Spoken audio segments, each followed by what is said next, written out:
결혼 준비를 하는 중에 헤어지는 사람들이 꽤나 많다고 들었어요. 단지 그게 제 이야기일 거라고는 여태껏 한 번도 생각해 본 적이 없었을 뿐이지요. 세상에 단점 없는 사람이 어디 있겠어요. 어지간한 일이라면 긴 시간 연애해온 만큼 몰랐던 사실이라도 제가 묻고 넘어가겠는데, 이건 제가 남자친구랑 결혼을 하는 건지 예비 신우자리랑 결혼을 하는 건지 싶을 정도로 헷갈려서 결국엔 결단을 내렸습니다. 진작에 저희 어머니 말을 들었다면 적어도 결혼 준비를 시작한 몇 달 안 되는 시간이나마 낭비하지는 않았을 텐데, 제가 뭐가 잘났다고 무슨 고집을 그렇게 부렸나 싶어요. 어른들 말 들어서 손해볼 게 없다는 게 무조건 맞는 말은 아니겠지만 괜히 있는 말이 아니라는 생각을 갖게 되었습니다. 결혼까지 생각했던 남자친구와는 인연이라는 길다면 길고 짧다면 짧은 시간을 연애했습니다. 둘이 서로가 차이가 나지 않는 그냥 어디서나 볼 수 있는 평범한 한 쌍이었어요. 둘 다 서로 서울에 있는 비슷한 수준의 대학교를 졸업했고, 졸업 후에도 적당히 괜찮은 조건의 회사를 다니고 있었지요. 서로를 아는 지인들의 소개로 처음 알게 되었고, 서로 집이 가까운 곳에 있다 보니 그만큼 더 자주 만나게 되면서 결국 결혼 이야기까지 나오게 되었습니다. 무난하게 모난 곳 없고 조용한 성격이 적어도 결혼하면 다툴 일은 많이 없겠다는 생각을 갖게 만들었고, 가장 좋은 장점 중에 하나라고 생각했어요. 공통점보다는 다른 점이 더 많았지만 서로 다른 점이 많아야지 안 싸우고 잘 산다는 말이 있잖아요. 연애를 하면서 제가 남자친구를 먼저 저희 부모님께 소개를 시키게 되었습니다. 싹싹한 성격은 아니기에 분위기를 주도하거나 하진 않았지만 그건 그거 나름대로 저희 부모님한테 좋은 모습으로 보였나 봐요. 남자친구를 엄청 좋게 보셨는데 그래서 그랬나 자연스럽게 저도 남자친구와의 결혼을 열린 마음으로 생각을 하게 되었던 것 같네요. 제 나이가 30대 초반이고 남자친구는 벌써 나이가 30대 중반이 되던 상황이었어요. 그렇다 보니 연애만 하는 게 아니고 서로 결혼에 대해서 생각해 볼 시기이기도 했습니다. 그리고 제가 남자친구와의 결혼에 대해서 생각을 시작할 때쯤에 남자친구가 먼저 저에게 결혼하자는 이야기를 꺼내게 되었고요. 그때까지는 저도 여느 다른 사람들 마냥 결혼하고 가정을 꾸리고 그렇게 행복하게 살아갈 거라 믿어 의심치 않았습니다. 그런데 결혼 준비를 하는 과정에서 남자친구의 누나, 그러니까 저한테는 신호가 될 뻔했던 그 사람을 만나고부터 점점 제가 생각했던 이상적인 결혼과 현실이 서로 다르다는 걸 느끼기 시작했어요. 연애하는 동안 남자친구의 누나를 직접 만나본 적은 없었습니다. 하지만 위로 나이 차가 좀 나는 누나가 있다는 건 이미 알고 있었어요. 남자친구가 언젠가 누나에 대해서 제게 이야기를 꺼낸 적이 있었거든요. 자기 인생에 있어서 누나한테 정말 큰 도움을 받았다는 식의 이야기였어요. 자기가 학창시절에 공부도 똑바로 안 하고 동네방네 사고나 치고 다니던 문제아였는데 누나가 자기를 바로잡아주면서 정신 차리고 공부를 시작했다고 하네요. 그렇게 인서울 대학에 합격도 하게 되었고 그걸 바탕으로 취직도 하게 되었다는 거예요. 따지고 보면 누나가 지금의 자기 자신을 만든 거나 다름이 없다며 누나 도움이 아니면 지금 회사는커녕 어디 하루하루 일거리 없나 기웃거리면서 하루 벌어 하루 먹고 사는 그런 삶을 살았을 거라 말한 적이 있었습니다. 그때는 그냥 그렇구나 하고 넘겼고 크게 신경 쓰지 않았어요. 지나가면서 나온 이야기이기도 했고 솔직히 이야기만 들었을 때 이걸 이상하게 들을 만한 부분은 하나도 없었기 때문입니다. 저 또한 제 밑으로 남동생이 있는데 오히려 그 이야기를 처음 들었을 때는 남자친구의 누나가 대단하다는 생각을 하기도 했어요. 같은 누나의 입장으로 저는 제 동생의 인생에 그렇다 할 영향력이 있는 그런 누나는 아니었거든요. 물론 남자친구와 남자친구 누나는 10살 가까이 터울이 있고 저랑 제 남동생은 고작 2살 차이밖에 나지 않기에 서로를 비교하기에는 조금 어폐가 있긴 하지만 아무튼 간에 그렇게 남자친구 누나에 대해서 한 번 이야기를 들은 게 전부였지. 실제로 만날 기회는 연애하는 동안 한 번도 없었어요. 남자친구도 굳이 저를 누나에게 소개시키려 하지 않았고요. 그렇기 때문에 그때까진 제 신우가 될 수도 있던 사람이 그 정도로 정신이 나간 사람이라는 걸 알 수 없었습니다. 결혼 허락을 받으러 처음 남자친구 집에 갔을 때도 남자친구의 누나는 일이 바쁘다는 이유로 만나질 못했었거든요. 그래도 그날에는 남자친구 부모님이 저를 워낙 괜찮게 보셔서 하루빨리 날짜를 잡느니 하자는 그런 이야기가 오고 가곤 했어요. 말씀드렸다시피 저는 벌써 부모님께 남자친구를 소개를 시켰었고 두 분도 남자친구를 사윗감으로 좋게 보고 계셨기에 결혼 허락을 받는 과정이 어려운 부분은 하나도 없었습니다. 양가에서 서로 사위될 사람과 며느리 될 사람을 저렇게 마음에 들어하니 더 두고 볼 것도 없었는데 거기서 제가 생각도 못한 사람이 하나 나타나게 되었으니 그게 바로 남자친구의 누나였어요. 남자친구의 누나를 처음 만나게 된 건 양가 상견례 자리에서였습니다. 제 동생은 따로 참석하지는 않았지만 남자친구의 누나가 이번에는 참석을 했거든요.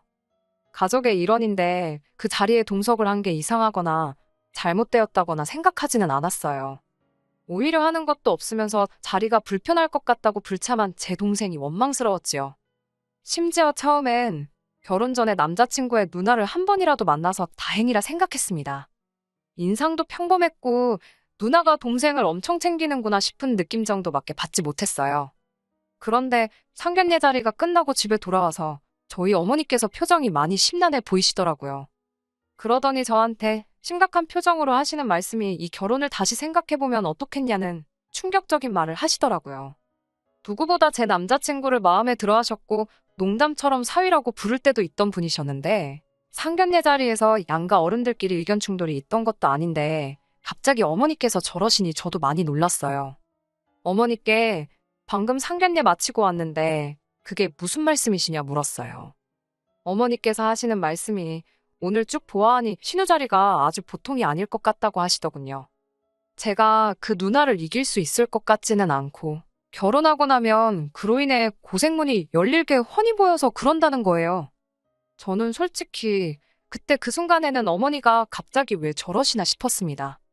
이야기 다 끝난 상황에 결혼을 뒤집어 엎어야 한다고 말씀하시는 게 말이에요.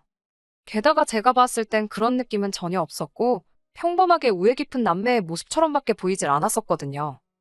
누나가 동생 챙기고 동생이 누나 챙기고 귀찮다고 안 나온 제 동생하고 비교해보면 얼마나 보기 좋은 모습 아니냐고 어머니 말에 대들었었지요. 그랬더니 어머니께서 저에게 말하시기를 어머니께서 살아온 세월이 몇 년인데 웬만한 사람들 딱 보면 안다고 하시면서 걱정이 돼서 그런다 하시더라고요. 다른 사람 일도 아니고 니네 큰고모가 딱 그런 신우였다고 하시면서요. 저희 친가 쪽, 그러니까 저희 할머니께서 아들 욕심이 있으셔서 아버지 위로 누나가 4명이나 있어요. 아버지 위로 큰아버지도 계시긴 하는데 아들 하나 잘못되면 어쩌냐며 두 번째 아들을 봐야 한다고 해서 그렇게 된 거래요. 아무튼 덕분에 어머니께서는 졸지에 4명의 시누에게서 시집살이를 당하셨다고 해요. 그런데 당시 아버지는 어머니한테 시집살이가 다 그런 거 아니겠냐며 너가 참아라 하는 식으로 따로 중간 역할을 안 해주셨다 합니다. 그도 그럴 게 큰고모와 아버지가 터울이 많이 나서 큰고모가 아버지를 업어 키우다시피 했대요. 그러니 당시 아버지는 큰고모의 말을 거역할 수 없던 상황이었고 그런데 그 피해는 고스란히 저희 어머니가 받으셨던 거예요. 할아버지, 할머니 돌아가시고 나서부터는 큰고모가 저희 부모님한테 키워준 값을 내놓으라며 매달 생활비 100만 원씩 보내라고까지 해서 그제서야 아버지가 정신 차리고 큰고모와는 연을 끊고 지내고 있어요. 아무튼 그것 때문에 아직도 저희 어머니는 큰고모 이야기만 나오면 치를 떠시는데 어머니 말씀은 큰고모가 딱 그 짝이라고 하시면서 당신이 보낸 고된 시간을 딸인 제가 똑같이 받을까봐 걱정이 된다 하시대요. 남자친구가 순한 성격에 싫은 소리 하나 못하는 성격인데 과연지 누나랑 제가 문제가 생겼을 때 딱 부러지게 중간 역할도 못할 것 같고 저희 아버지 마냥 누나 뜻에 따르자 네가 참아라 할 것 같다고 하시더라고요. 아직 결혼 날짜를 잡은 것도 아닌데 더 늦기 전에 무르는 게 좋지 않겠냐고 하시길래 제가 요즘 이때가 어느 땐데 신우 시집살이 이야기를 하시냐고. 세상이 많이 변했다고 걱정 붙들어 매라고 말을 제가 딱 잘라버렸어요. 걱정하시는 어머니를 뒤로하고 저는 저대로 다시 결혼 준비에 집중을 하기 시작했습니다. 어쨌든 인생에 단 한 번 있는 결혼식인데 소중한 기억이었으면 싶어서 실수 없이 잘 준비하고 싶었어요. 제가 회사에서 하는 일이 연관이 되어 있기 때문에 여태까지 들어간 비용부터 앞으로 들어갈 비용까지 결혼식에 관련한 모든 걸 꼼꼼히 정리해 표로 만들어 놓았습니다. 아낄 수 있는 곳은 아끼고 욕심 부릴 곳은 욕심 좀 내려고 했어요. 남는 건 사진밖에 없다잖아요. 그래서 웨딩 촬영이나 본식 촬영 부분에 예산을 넉넉하게 잡았어요. 그러면서 자연스럽게 스드메 쪽에도 비용이 평균보다는 조금 더 들어가게 되었지요. 하지만 그렇다고 해서 그게 막 몇천만 원 단위로 더 들어가는 것도 아니고 몇십만 원 차이밖에 나지 않았어요. 남자친구도 자기는 이런 거 잘 모른다며 저보고 알아서 잘 준비하라고 말을 했는데 제가 정리해 놓은 표를 보여주고 며칠 지나지 않아서 갑자기 결혼식 비용에 대해서 길게 할 말이 있다고 저를 불러내더라고요. 그런데 그 자리에 나가보니 다른 사람도 아니고 남자친구의 누나가 그 자리에 같이 앉아 있었어요. 남자친구의 말은 겸사겸사라고 상견례 때 말고는 누나를 따로 소개시켜준 적이 없지 않았냐며 이참에 누나랑 인사도 시키고 그러려고 불렀다 하대요. 그때부터 촉이 안 좋긴 했는데 역시나 안 좋은 예감이 틀리는 법이 없더라고요. 남자친구의 누나가 제가 남자친구한테 보내줬던 예산을 정리해 놓은 표를 들이밀면서 옳게 될 사람이 씀씀이가 아주 보통이 아닌 것 같아. 신우되는 사람으로 그냥 두고 볼 수가 없어서 한마디 하러 나왔다는 말을 하더라고요. 그때 문득 어머니께서 제게 걱정되었다고 하신 그 말이 떠올라서 아차 싶었습니다. 그리고 제가 준비한 예산을 두고 주저리 꼬투리를 잡기 시작하더라고요. 웨딩홀 식사는 미리 먹어봤느냐 하는 사소한 잔소리로 시작해서 본격적으로 시비를 걸어오기 시작했어요. 저도 여기저기 알아봤고 결혼식 비용에 신혼여행까지 포함해 2천이면 평균적인 비용이라고 알고 있었는데 돈을 물쓰듯이 쓰네 어쩌네 하면서 내 결혼식인데도 마치 자기가 결혼하는 것 마냥 이것도 잘 알아본 것 맞냐 저건 너무 비싼 거 아니냐 하면서 자기 말만 들으면 결혼식 비용을 반으로 줄여주겠다니 어쩌니 허세를 다 부리더라고요. 결혼식 영상이니 웨딩 사진이니 결혼하고 나서 아이라도 태어나보라고 그런 거 보면서 추억에 잠길 여유 같은 게 없는 것이 현실이라면서 쓸데없는 데다가 거금을 쓰지 말라더라고요. 시간을 돌릴 수가 있으면 자기는 웨딩 사진부터 생략하겠다나 어쩐다나요. 그러더니 스드메도 자기가 다니는 동네 미용실 언니한테 부탁할 테니 그 사람한테 받으라고 하고 촬영도 자기 지인 중에 사진 아주 기가 막히게 찍는 사람이 있다며 그 사람한테 부탁을 하겠다는 겁니다. 돈 아끼는 것도 좋지만 각자 분야의 프로페셔널들이 있고 저도 다 알아보고 진행한 건데 뭐 저렇게 감노하라, 배노하라 하는 건지. 그런데 그 와중에 남자친구도 지 누나 말에 고개를 끄덕이면서 이렇게 돈을 아낄 수 있는 부분이 많았냐고 하면서 역시 경험을 무시할 수는 없다면서 누나 대단하다고 엄지를 축혀 올려 세우고 있더라고요. 애초에 내가 내 결혼식을 어떻게 하는 건 이제 더 이상 중요한 문제가 아닌 듯 싶었어요. 제가 알아서 하겠다는 말을 하기도 전에 그럼 스드메랑 촬영은 이렇게 넘어가면 되고 하면서 다음 할 말을 또 끄집어내더라고요.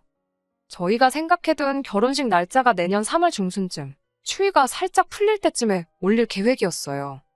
그런데 신우가 날짜를 듣더니 결혼식까지 아직 5개월이나 더 남지 않았냐며 시간을 아끼려면 지금 임신을 해야 한다고 하는 겁니다. 남자친구도 30대 중반이면 이른 나이가 아닌데 뭐 여자 나이 30대 초반이면 늦은 거라고 아이한테 안 좋은 영향이 있을 수도 있다면서 하루라도 유전자가 젊을 때 아이를 가져야 한다는 거예요. 그러면서 아직 5개월이나 시간이 남았으니 결혼식 올리기 전에 아이를 가질 수 있도록 지금부터 노력을 하라는 겁니다. 애를 미리미리 만들어두라니 무슨 음식 재료 준비하는 것도 아니고 저걸 말이라고 하는가 싶었어요. 이미 어머니 말씀이 떠올라서 이 결혼은 어머니 말대로 뒤집어 엎어버리는 게 맞구나 하는 생각이 들었습니다만 그래도 뭐라 한마디 해주기 전까지는 제 속이 풀리지 않을 것 같아서 어디 얼마나 더 선을 넘으려고 그러나 보자 싶어서 자리를 지키고 앉아 있었어요. 아니나 다를까 저한테 결혼 자금으로 모아놓은 돈에 대해서 묻더라고요. 제가 모은 돈이 1억, 남자친구가 모아놓은 게 1억 4천이었거든요. 이미 남자친구와는 서로 얼마 모았는지를 오픈해 놓은 상황이었고 그 예산에 맞춰서 제가 주도적으로 예산을 짜고 있던 상황이었지요. 제가 작성한 표도 인쇄해서 가지고 있었는데 분명히 남자친구의 누나가 제가 모아놓은 돈이 지 동생보다 4천이 적다는 사실을 모르고 물어봤을 거라는 생각이 들지 않았습니다.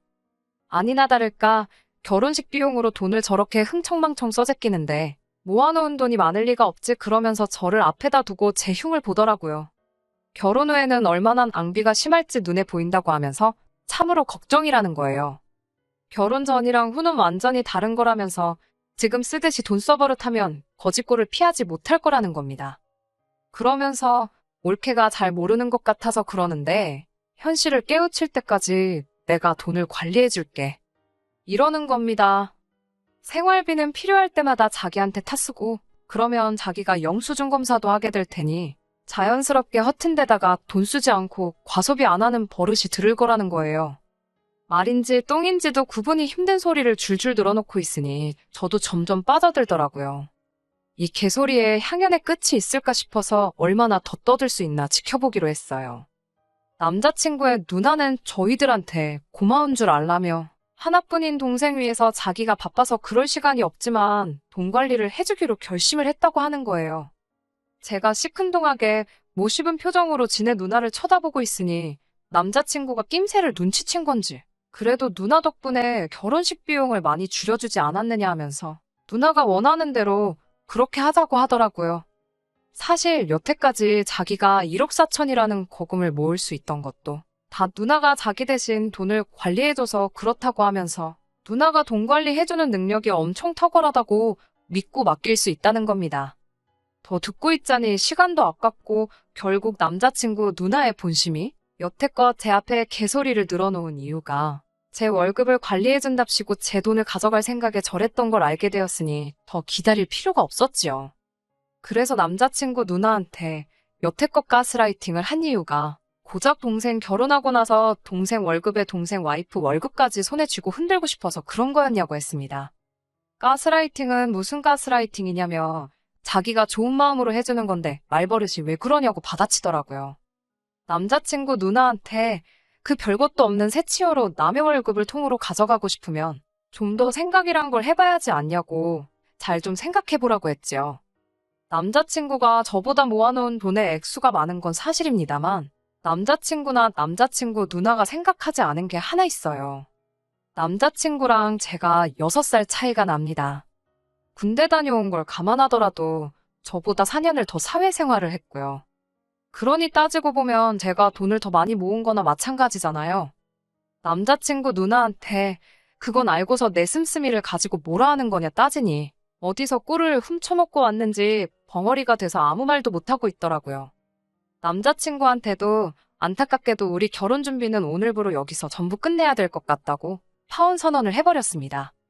한마디 더 덧붙여서 남자친구에게 가만 보니 내가 니네 누나보다 돈 관리도 훨씬 잘하는 것 같은데 니네 누나한테 맡길 거면 내가 수수료 조금만 가져갈 테니 나한테 맡기는 게 어떻겠냐 말했어요.